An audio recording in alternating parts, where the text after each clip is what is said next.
Hello, ഞങ്ങൾ പൂപ്പലി കാണാൻ പോവാണ് കേട്ടോ. വയനാടിൻ്റെ 13ാമത് പൂപ്പലിയാണ് അമ്പലവയലിൽ വെച്ചിട്ട്. കുട്ടികൾക്ക് 35 രൂപയും അഡൽറ്റിന് 70 രൂപയായിരുന്നു ചാർജ്. എൻ്റെ സൗണ്ട് എന്താ എങ്ങനെയാണെന്ന് നിങ്ങൾ വിചാരിക്കേണ്ട. പൂപ്പലി ഗ്രൗണ്ടിൽ നല്ല പൊടിയുണ്ട്. പൊടി അടിച്ച് തുമ്മൽ വന്ന് അലർച്ചയായി ജലദോഷമൊക്കെ പിടിച്ചിരിക്കുന്നതുകൊണ്ടാണ് ഇങ്ങനെ സൗണ്ട് മാറിയിരിക്കുന്നത്. കുറേ വെറൈറ്റി ഓഫ് ഫ്ലവേഴ്സ് ഇപ്രാവശ്യം വന്നിട്ടുണ്ട് കേട്ടോ. കഴിഞ്ഞ പ്രാവശ്യം ഗ്ലാഡിയോളസ് ഉണ്ടായിരുന്നിടത്തൊക്കെ ഇപ്പോൾ നല്ല പല കളർ ചമ്മന്തി ചെടികൾ വെച്ചിട്ടുണ്ട്. കുറേ വെറൈറ്റി പൂക്കളുണ്ട് കേട്ടോ. പിന്നെ സെൽഫി പോയിന്റുകളുണ്ട്. അതുപോലെ കുട്ടികൾക്ക് കളിക്കാനുള്ള പാർക്ക്, പിന്നെ പെറ്റ് ഷോ ഉണ്ട്. അതുപോലെ തന്നെ കുറേ പക്ഷികളുടെ, തത്തകളുടെയും പ്രാവിൻ്റെയും കോഴികളുടെയൊക്കെ പല വെറൈറ്റി കാണാൻ വെച്ചിട്ടുണ്ട്. ഇതുപോലെ ഒഴുകുന്ന ചെറിയ ചെറിയ ഗാർഡൻസ് ഉണ്ട്. പിന്നെ സൈഡിൽ മുമ്പ് ഈ കുളത്തിൻ്റെ അകത്തൊരു തെയ്യത്തിൻ്റെ ഫോട്ടോ ആയിരുന്നു. ഇപ്പോൾ അവർ 2 അരയന്നങ്ങളെ വെച്ചിട്ട് അവർ കുട്ടികളുടെ പാർക്കാണ് ഇത്. ഇതിൻ്റെ സൈഡിലാണ് പെറ്റ് ഷോ നടക്കുന്നുണ്ട്. അതുപോലെ പോപ്കോൺ കൊടുക്കുന്ന ഐസ്ക്രീം കച്ചവടക്കാരുണ്ട്. പിന്നെ അത് കഴിഞ്ഞിട്ട് നേരെ ഞങ്ങൾ സ്റ്റോളിൻ്റെ ഉള്ളിലാണ് കയറിയത്.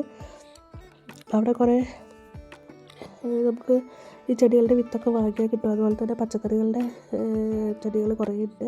അതുപോലെ തന്നെ ഇലച്ചെടികൾ പല വിലൻ്റെയൊക്കെ ഉണ്ട്. അപ്പം കാർഷിക വിപണന കേന്ദ്രമായതുകൊണ്ട് തന്നെ അതിൻ്റെ എല്ലാ വെറൈറ്റി സാധനങ്ങളും അവിടെ ഉണ്ട് കേട്ടോ. വാങ്ങിക്കേണ്ടവർക്കൊക്കെ വാങ്ങിക്കാം. പിന്നെ എനിക്ക് കണ്ടത് ചന്ദനമരത്തിൻ്റെ തൈയൊക്കെ കണ്ടു. പക്ഷെ വാങ്ങിയിട്ട് വെട്ടി വിൽക്കാൻ പറ്റില്ലല്ലോ എന്നുള്ള ഒരു കൾച്ചറിൻ്റെ പുറത്ത് മേടിച്ചില്ല കേട്ടോ. അങ്ങനെ പിന്നെ മോൻ്റെ അങ്ങനെ ജാൻവരിയിൽ കയറുന്നത്, അങ്ങനെ അവനും അച്ഛനും കൂടി കയറിയതാണ് ഇതിപ്പോൾ. അതുകൊണ്ട് തന്നെ നമുക്ക് മുകളിൽ നിന്നുള്ള നല്ലൊരു വ്യൂ കിട്ടിട്ടോ.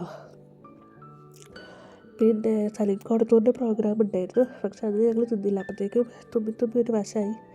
അതുകൊണ്ട് ഞങ്ങൾ പോന്നു. വൈകുന്നേരം 4 മണിയായപ്പോൾ ഞങ്ങൾ ഗ്രൗണ്ടിലെത്തി.